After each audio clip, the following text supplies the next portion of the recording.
We got here by the skin of our teeth, and now the problem is, how do we leave this place in safe hands? That's what it's about. No, for me, there are no more achievements. I'm not out to prove anything. I don't have to prove anything. I have lived my life to the fullest. What is it I want to do now? To try and secure the future for what has already been built and not to lose it. That's all. Whether it's going to be done by the PAP or any other person or any other party, that's irrelevant. We must keep a system that will enable this place to stand out and prosper and attract talent. And as long as we attract talent and we've got security and we keep an open system which treats everybody fairly and equally, we will succeed.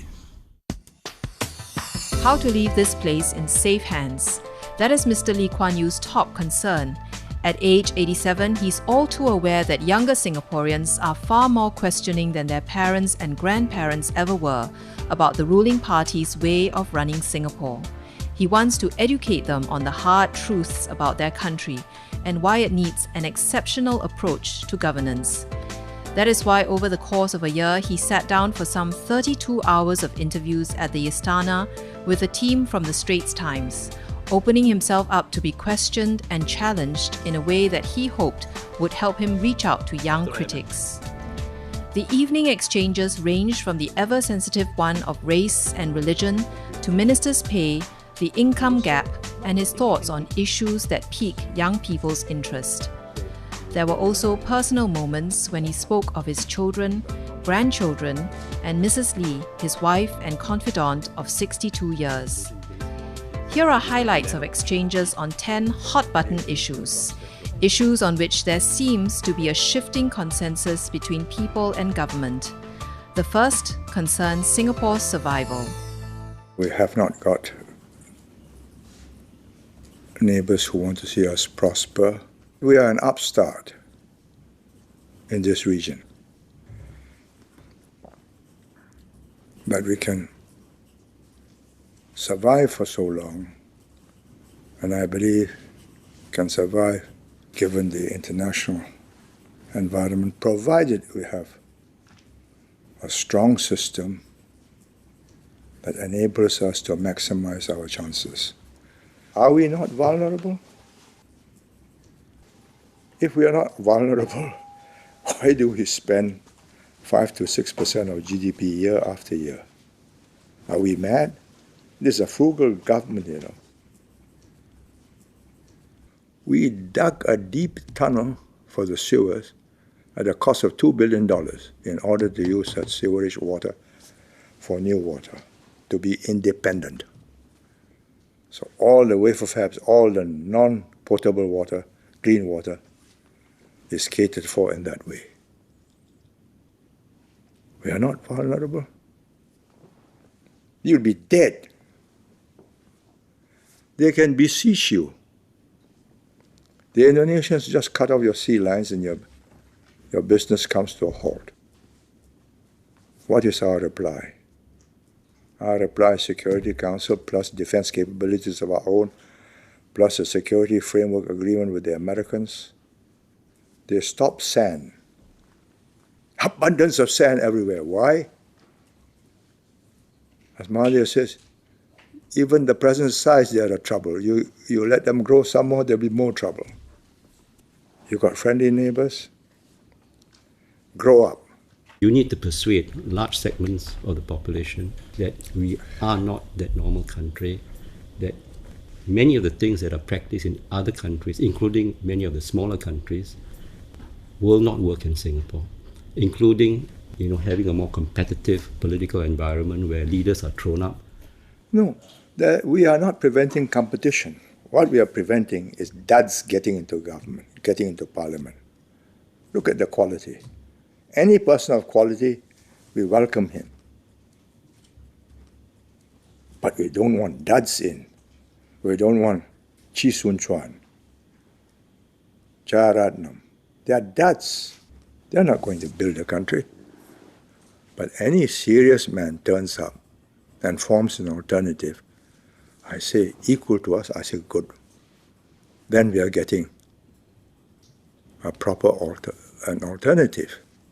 Are you satisfied with the level of competition that exists now, given our system, or would you actually have preferred something a bit more competitive? I've told you, we'd be quite happy if we get a small group of equal caliber contesting against us. I mean, you look at the nominated MPs, they talk more sense, right? Would they fight an election? No.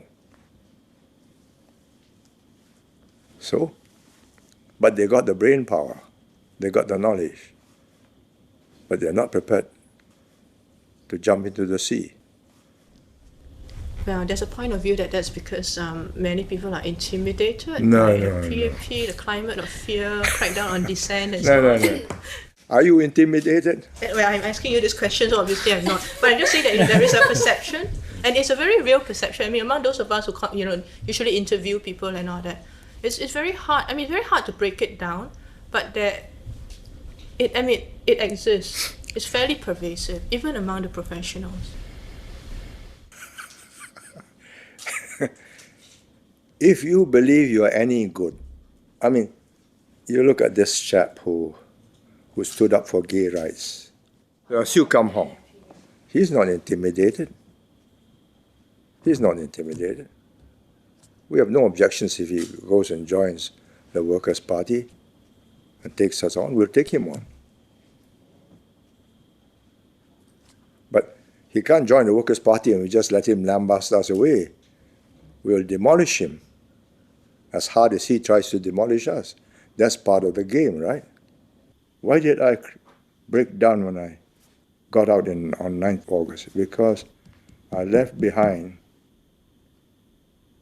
tens of thousands of people who would join our rallies, and I knew that they were going to be handicapped because they were again the minority and leaderless. We provided the leadership. So when you tell me we are not vulnerable, I say, God, you just speak to the SAF commanders and why do they do this? 2 years of every young man's life. 5 to 6% of GDP. And a frugal government that builds up reserves.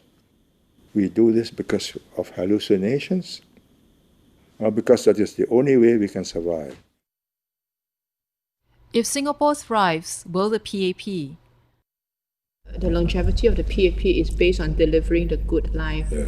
But some people will also say that another factor is the fact that the PAP has very effectively and systematically demolished opposition.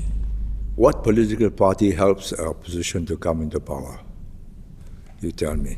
No, I'm asking you. Why should we not demolish them before they get started? Once they get started, it's more difficult to demolish them.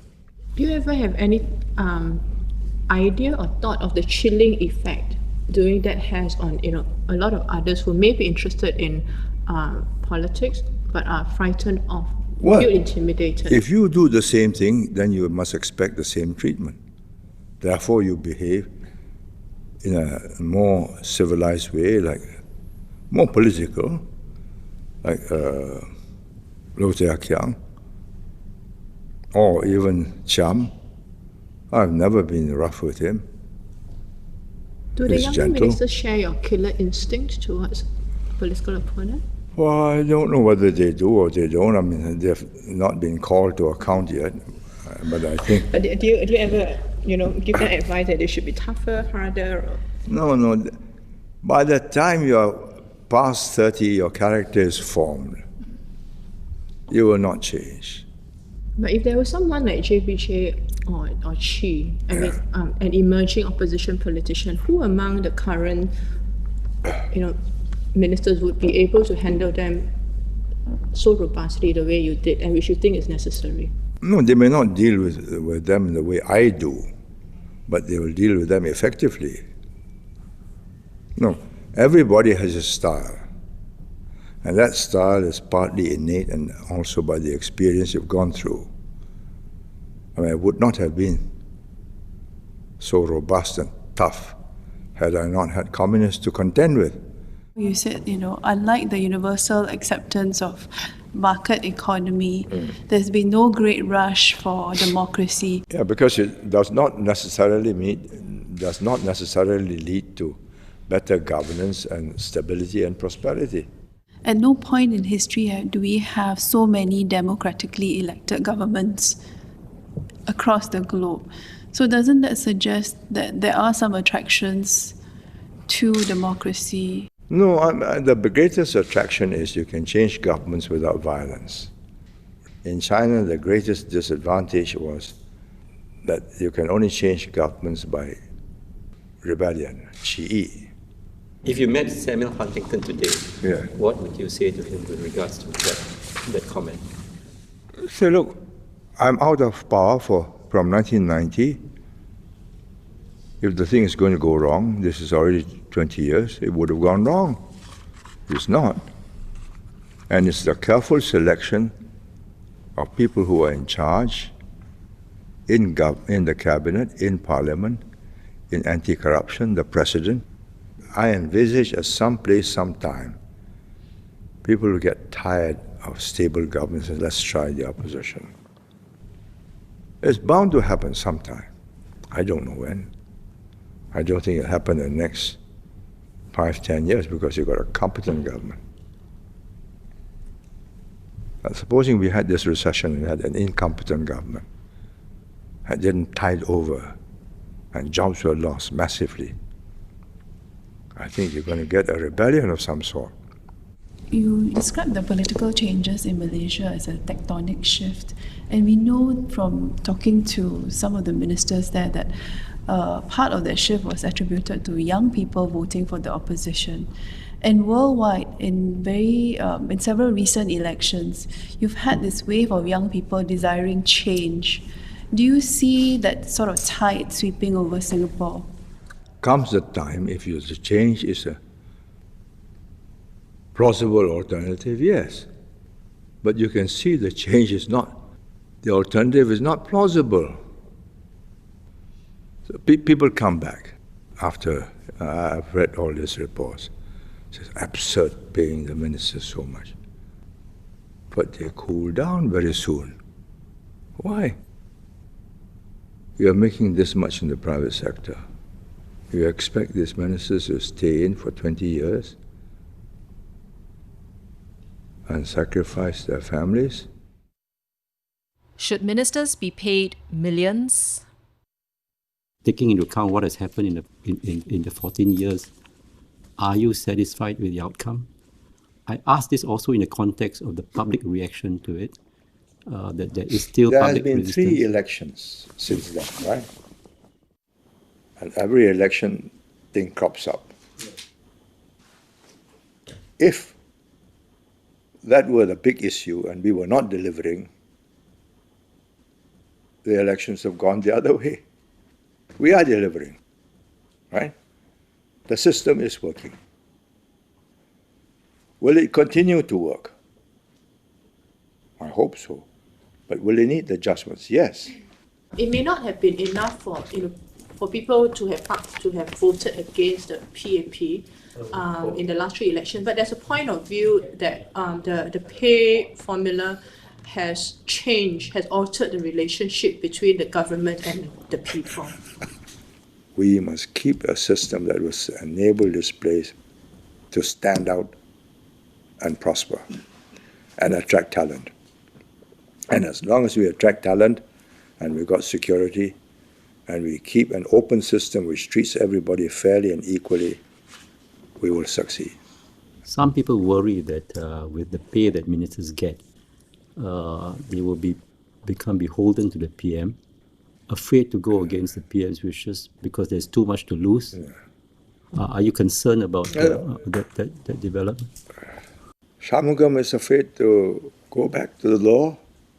He can go back anytime he likes. He's built his reputation. Ng Eng Hen may be out of practice with his hands, but he's still a top cancer specialist. I mean, they're not beholden. It's ridiculous. It's absurd. You don't measure up, you're dropped. You measure up, it's difficult to find a substitute, that's all. Simple. Well, you can find any number of putative reasons why the Prime Minister can use his patronage to keep a chap docile, but Prime Minister who does that ends up with a dud cabinet.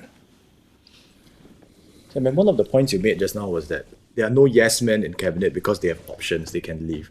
You know, and you mentioned people like Shanmugam, Ng Eng Hen. But some people would say, while they would agree, it's quite obvious that, you know, someone like Shanmugam has options outside. Yeah.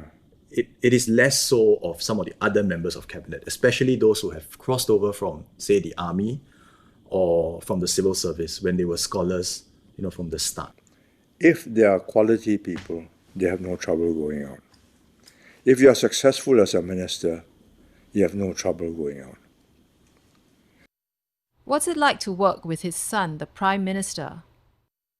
My professional relationship with the Prime Minister is very correct. I mean, he writes to me as MM. I write to him as PM. If I have an important matter, I will see him, not he sees me. But there are times when we finish a cabinet, and I said, I'll see you in the office. He says, no, I'll stop by and we'll have a chat in your office. This is an informal thing. But, I mean, I think I make quite sure that the relationship is kept in a formal meeting at formal levels. I mean, I'm not talking to him as a father to a son, but as a minister to the Prime Minister. I mean, that's correct. Has it been difficult? I mean, No. Why should it be difficult? I don't worry about ceremony. I mean, he still wants to see me because I give him ideas, he bounces ideas off me, he gets some benefit. So, that's what it's all about. Well, he doesn't see me for fun. He's got busy things to do, other things. But have you had any disagreements with him? And how do you resolve if with the Prime Minister if you all disagree on something? No, if he disagrees, he makes the decision. That's his responsibility. As I've said to all of the cabinet ministers, when I was active, and I was active when I was Prime Minister, I would go by my judgment of what the ground reaction would be, because I'm in touch with people, I'm talking to them, I visit housing estates, especially the new ones, to see what are the new tenants like. And they all happen to be young children who have done well, leaving their families behind in the older estates, so I get to get the feel of it. Nowadays I see pictures, I watch videos, I watch TV. I go down for my constituency. Occasionally I go to like Orange Ribbon or whatever. But there are huge gatherings, and you meet a select group of people who are already supporters of that movement, whether it's the trade unions or constituency. So I tell them frankly, my finger is not on the pulse as it used to be before, and you have to judge. Is Singapore too reliant on multinational companies? In this globalized world, and the world is going to stay globalized because you are not going to disinvent all the communications and transportation technology, you are always competing across the board. So unless you're big enough to be on top of the pile in that particular industry, You're going to play a secondary role. You take Singapore. Creative. It was a trailblazer. But look at the trials and tribulations. It had to go to Silicon Valley, recruit people there, keep up with the competition, because we don't have the critical mass of talent. And in the end, all it's got now is MP3, right? The Sound Blaster and so on. Other companies have caught up. What is the future? I don't know. Or you take food and beverages. Teacher, doing well. In that particular field, popiah, skins, a few odd things. But once it begins to succeed in America, it'll be taken over by PepsiCo. How do I know? Because I've attended PepsiCo meetings. They invited me as one of the participants. And they have collected all the foodstuffs around the world. And the outlets are in Latin America, all the cinemas around the world. So you come out with a good product, they pay you, take over. And they're across the board. What your argument also seems to suggest is if you are a small country with limited resources, necessarily you can't produce a world champion in manufacturing, because eventually you will be eclipsed. Yeah, you'll be taken over if you're successful, long before you get to world class.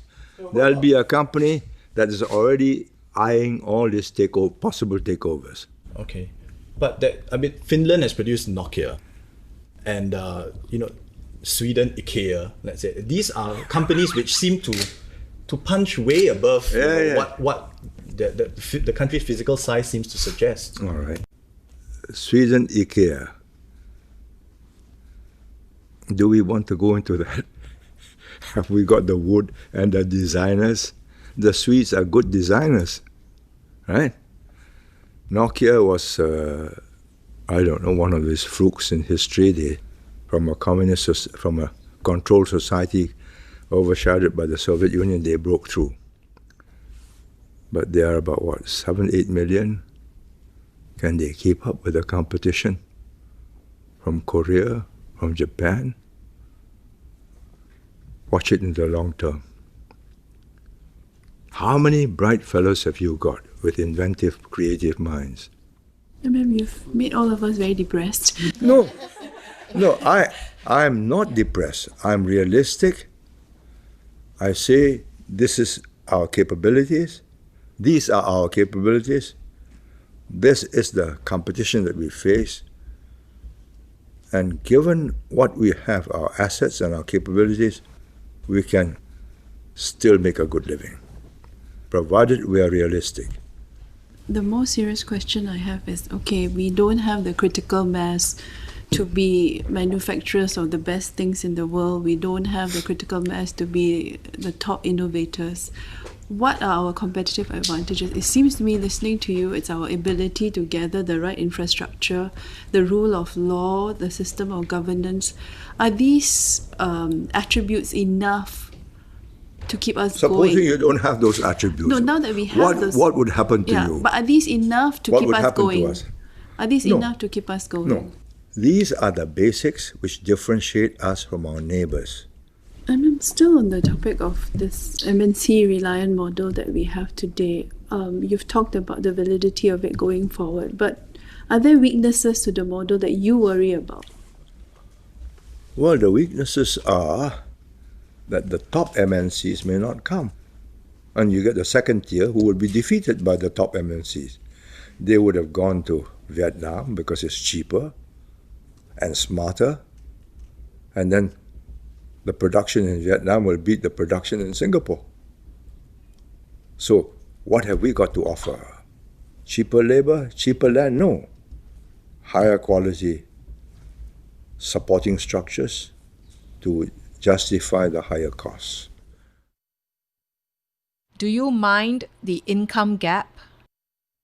There's a price to pay for growing at a fast rate, for having to import lots of foreign workers and foreign talent, the social costs associated with it. We should grow as fast as we can sustain that growth. If we can make that growth and you don't make that growth, then we are stupid. You know, Singapore does not understand what slow growth means. When you got slow growth, you have less employment, less this, less that. Everything is...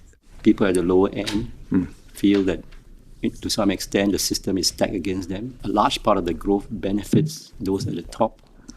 It's, I think, made for a more cynical society as well, at the lower end. Pressure of envy is inevitable. Let us consider the alternative. The alternative is slow growth. The disparity will still be there between the high end and the low end because it's globalization. And we are all poorer, right? We are all poorer because if you do away without the foreign talent and the foreign workers, you know, providing competition in the coffee shops and they don't mind them in the marine industry, building sites, but coffee shops, easy jobs. I say, that's on me. But let us remove that.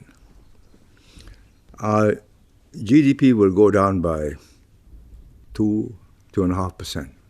As the income disparity widens and as this process carries on, wouldn't the political pressure on the Singapore government build to redistribute more and more to the... No, I don't think we can redistribute more and more in a way which will remove motivation.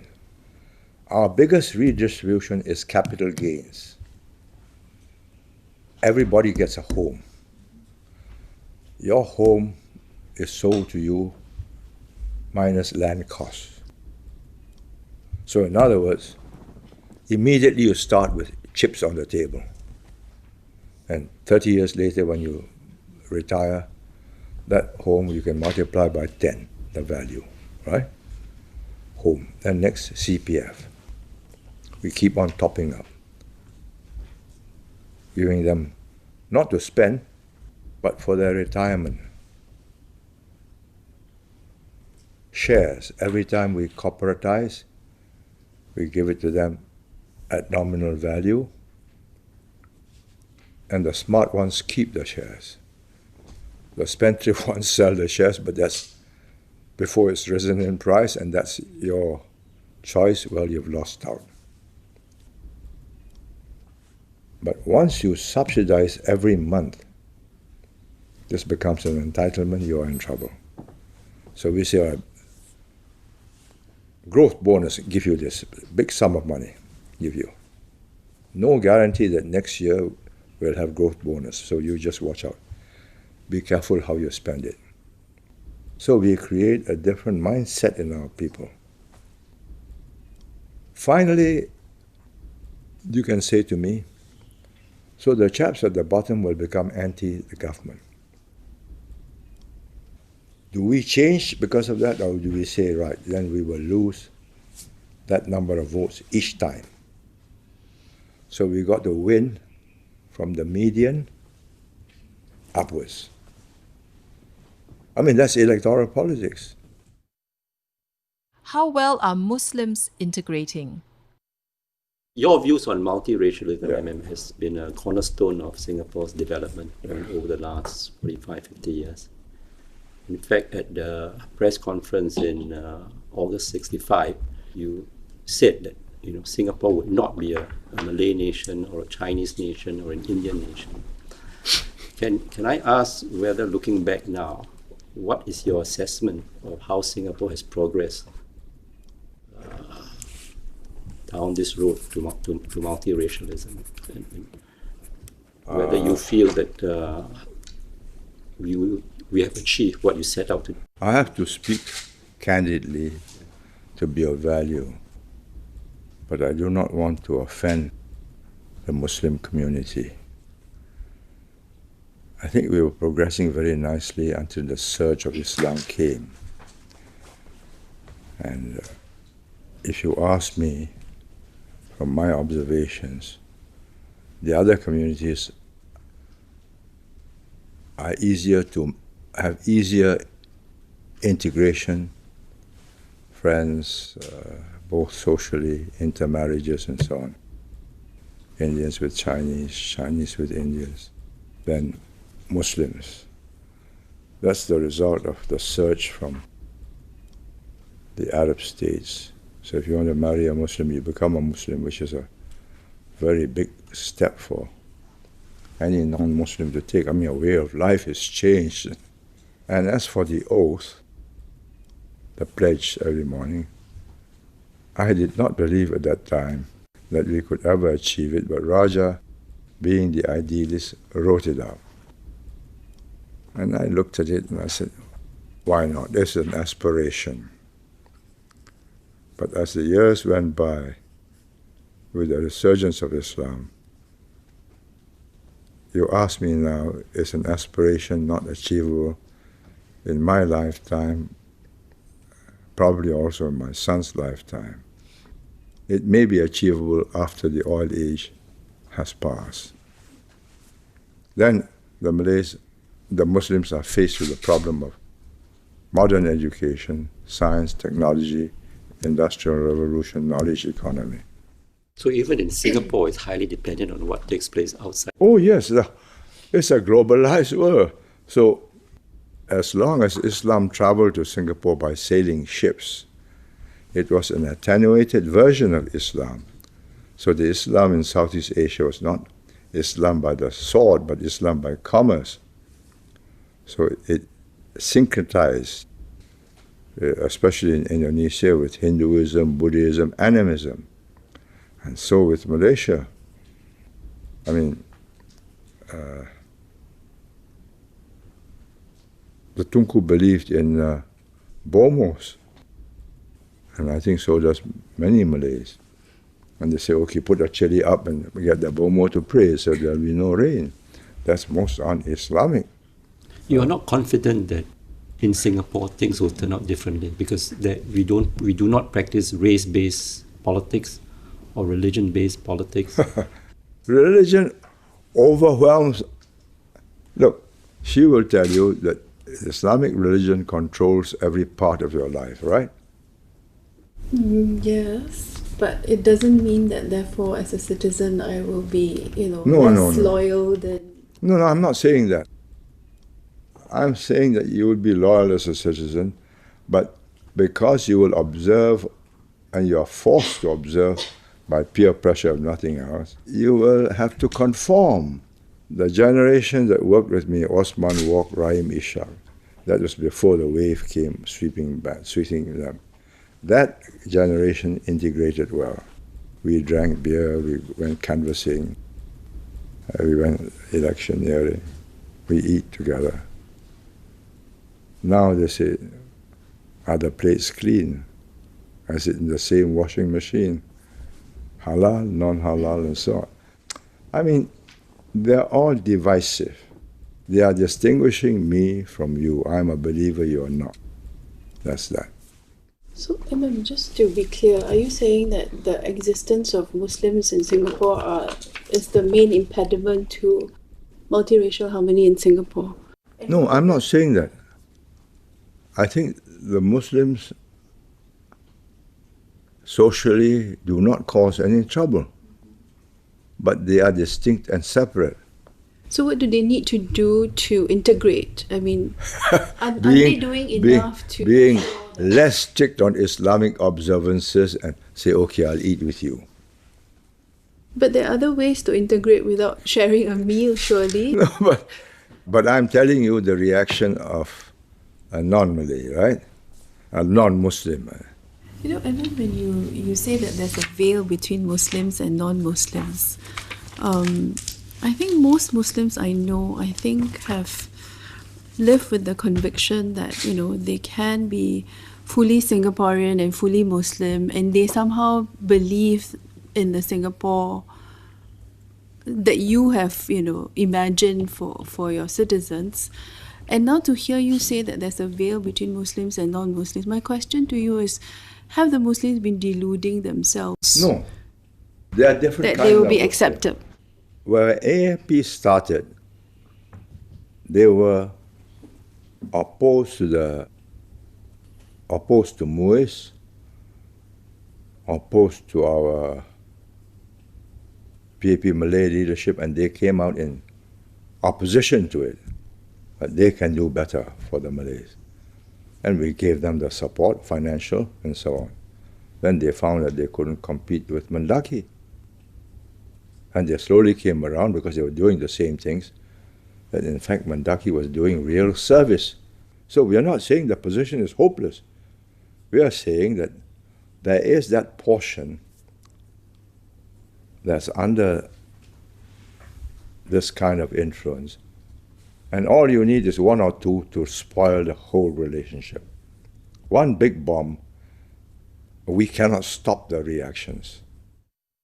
What's the impact of growing Christian influence? The Christians are getting organized and coming out on issues like casinos and this. But they do not go around with bombs on their bodies to blow people up, right? If they do that, we got a real problem, and we'll stop them. And we'll stop the missionaries too. They are not lethal, and they are law-abiding. We can change the law and they will abide by the law. And then among some non-Christians, there's even concern, for example, that quite a number of cabinet ministers are Christian, and that seems to be tied to education as well, right? Because there's a growing number of well-educated Singaporeans who are becoming Christian. The broader explanation for this conversion into Christianity is because Buddhism and Taoism and ancestor worship to the Western educated is not convincing. Within the Singapore cabinet, when there are discussions on issues, to what extent do the ministers' religious beliefs influence the positions they take? For example, on moral issues, casinos, homosexuality, and so on. No. Does that ever come up? I don't think so. No, they are modern thinking people. This is a separate part of their lives. This is the reality of the society. We decide what is in our interest and how will the people react. If look, homosexuality will eventually be accepted. It's already been accepted in China. It's only a matter of time before it's accepted here. If we get a cabinet full of Christians, we're going to get an intolerant cabinet. We're not going to allow that. I think some people worry that the other religious groups will respond to the aggressive proselytizing of the... The Buddhists have responded. Yes, that's right, the Buddhists have responded. What to do? And they must respond. They must defend their flock from diminishing. Yeah, man. Just now you mentioned that the core of the ministers tend to be fairly moderate, nominal Christians. How do you make sure that they stay that way?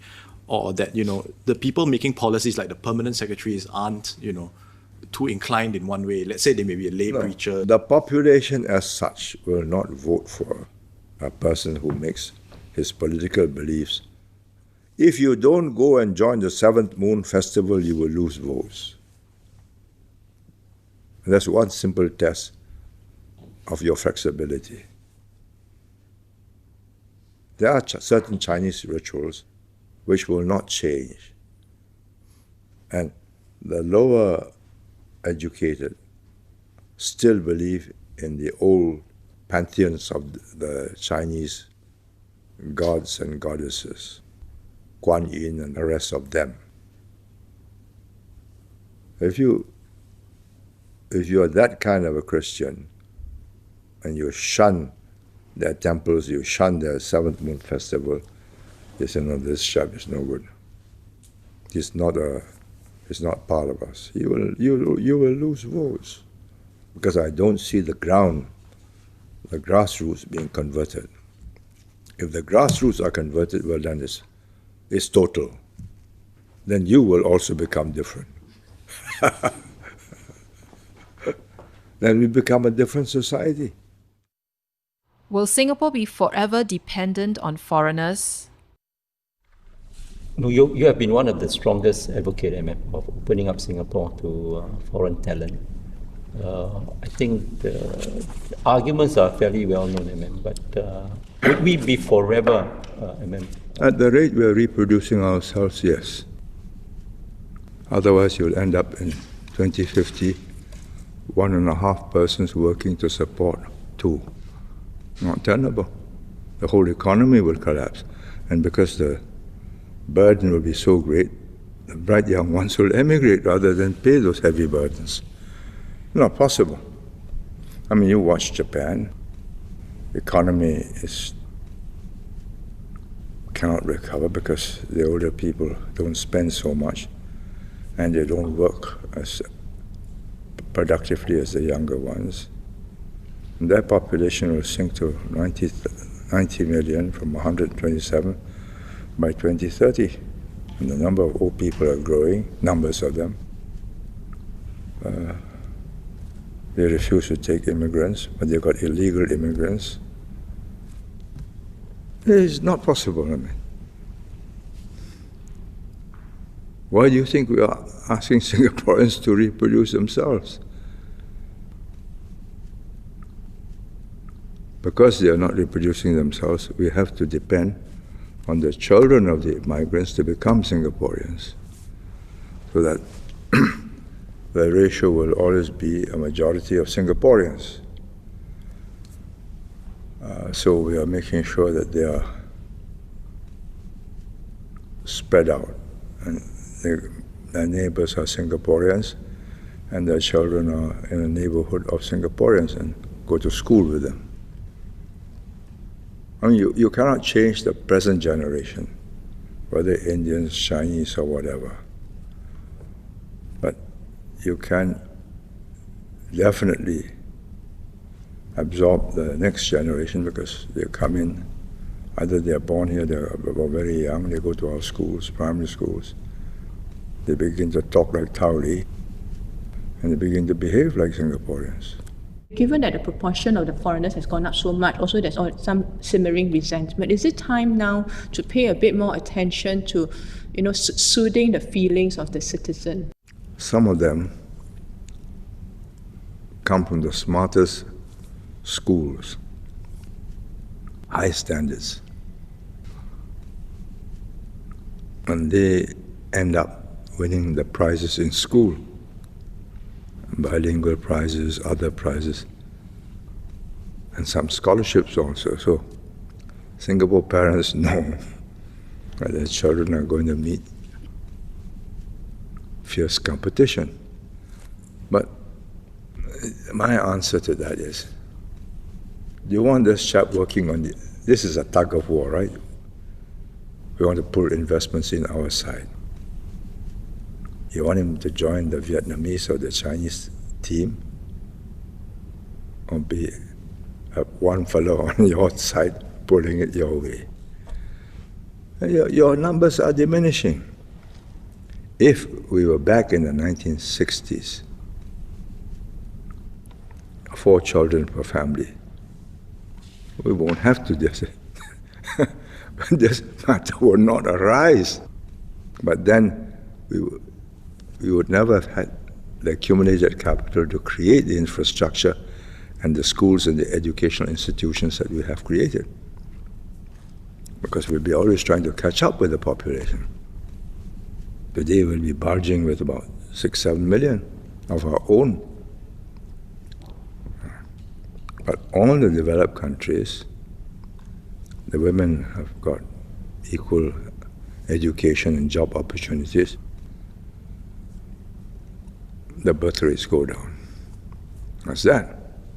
I think it's been stated that whilst we allow foreigners in, we will try to maintain the racial composition in Singapore. Absolutely. How difficult is that going to be in the years to come? Well, the difficulty will be to find the equivalent number of Malays or Muslims to get those numbers up, because the numbers of Muslims from Malaysia and Indonesia who want to join us are far and few between. Of course, if you let in the laborers, then you'll be flooded. But if you apply the same standards, educational standards, No, they have less competition where they are, and they got more opportunities. Why should they come here? There are a few Arabs who have come, particularly those married to Muslim women who have been working in the Gulf, and they have decided, well, no, this is not a bad place, I'll come here, and we've not prevented women from bringing their spouses back. I'm not sure it's in large numbers, but I mean, it's a trickle. And is there a worry that the influx of foreign workers to Singapore will further dilute that national identity we're trying to build, the nationalism that we're trying to foster? Probably. Well, what's the choice? No, what's the choice, I ask you? I keep on saying, look, let's get 2 at least, if possible 3. It's not working. It's not working, I mean, what's the choice? What has to change in Singapore before you consider Singapore to be a nation? I think there must be a sense of self, a sense of identity. That you're prepared to die for your country, that you're prepared to die for each other. I mean, you just look at the Chinese, how many times they've been invaded, but then they recreated themselves when the invaders got weak. Because there is that cohesiveness, same language, same culture, and the same Han race. That's that. Are we the same language, same culture? No. We have adopted one language, which is a foreign language. If we lose our second language, we have lost all sense of our identity. What is the Singaporean? 44, 45 years. You don't create a nation in 45 years. What is your own conception, of what constitutes the Singapore identity? My definition of a Singaporean, which will make us different from any others, is that we accept whoever joins us is part of us. I think that must be our defining attribute. If we don't have that attribute, we say we are going to have only those who are like us. Chinese from China like us, Indians from India like us, Malays from Malaysia are different from us now. But in time they come here, they change. I think that's the defining attribute. How can a country be green and grow? Given your pessimism, so can we say therefore that you don't think that the world will come to any realistic multilateral agreement? No, I don't think so. You watch Copenhagen. What's going to happen? No, a waste of time. The Chinese have said, you want me to cut down, you give me clean technology free. I have to grow. And if you don't give me the technology free, which will help the world, I can't afford it. Well, I got to pollute the air with my coal stations. Well, it's quite a compelling argument.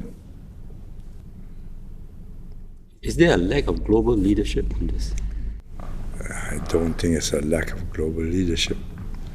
What leader of any big country, or even a small country like Singapore, will say, okay, I give this up, I give up growth, I even have negative growth to save global warming? You recommend that to the Singapore government? I don't think the Singapore government will listen to you. They want to meet their immediate needs, which is employment, raise living standards, avoid social unrest. So are you pessimistic about the outcome, the long-term outcome? So I've said at the outset, we must prepare to adapt rather than to hope that we don't have to adapt. How much we have to adapt depends on how excessive the warming takes place. What needs to change for the world to have a different, mindset and resolve to tackle this The problem? day the Chinese and the Indians find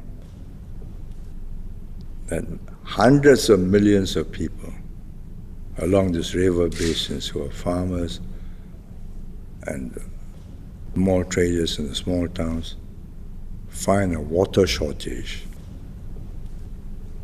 getting less and less because the ice cap in the Himalayas and the Tibetan plateau has diminished. That day, huge problems. Where do these people go without water? How do they feed themselves? They will move across to any place that will support them. So you're going to have real international turmoil. How environmentally conscious are you? Do you recycle? Do you try to reduce your carbon footprint? Do you sleep with air conditioning? I do, but what can I do? Without air conditioning, I will not get a good night's sleep. Another part of being environmentally conscious is not to consume so much, and you're not particularly a great consumer. No, I'm not. I eat less. I travel less. That applies to your house as well. I haven't been there, but people who have been there say you have not done much to renovate. And Look, I've told the cabinet when I'm dead, demolish it. Because I think I've seen other houses, Nehru's, Shakespeare, and it's a shambles after a while. People trot through and so on. And because of my house, the neighboring houses cannot build high. I said, demolish my house and change the planning rules, go up, my land value will go up. no, that's part of Singapore's history. No. It's true.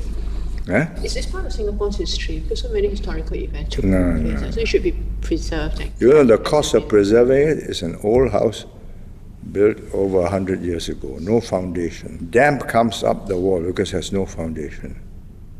So the piling around my house has led to cracks. It's like the old National Library, no architectural significance, but when it was torn down, I think a lot of people still bemoan its loss today. I don't think my daughter or my wife or I who lived in it or my sons who grew up in it will bemoan its loss.